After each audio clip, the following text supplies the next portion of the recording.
Narito ang ilan sa mga pangunahing wika na ginagamit sa Palawan. Tagalog.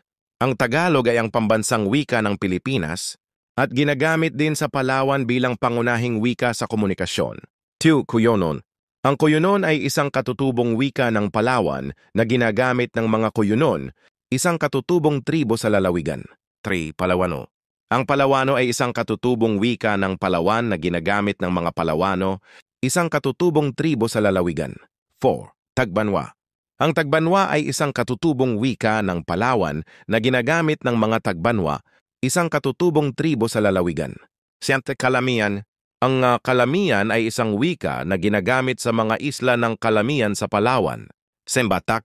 Ang Batak ay isang katutubong wika ng Palawan na ginagamit ng mga Batak, isang katutubong tribo sa lalawigan.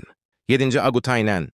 Ang Agutaynan ay isang wika na ginagamit sa mga isla ng Agutaya sa Palawan. 8. Kalamian Tagbanwa. Ang Kalamian Tagbanwa ay isang wika na ginagamit ng mga Tagbanwa sa mga isla ng Kalamian sa Palawan. 9. Central Tagbanwa.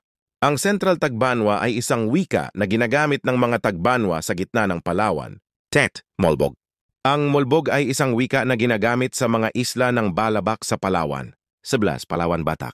Ang Palawan Batak ay isang wika na ginagamit ng mga Batak sa Palawan. 12. Palawan Tagbanwa. Ang Palawan Tagbanwa ay isang wika na ginagamit ng mga Tagbanwa sa Palawan. 13. Pinalawan. Ang Pinalawan ay isang wika na ginagamit sa mga isla ng Palawan. 14. Tinonton. Ang Tinonton ay isang wika na ginagamit sa mga isla ng Palawan.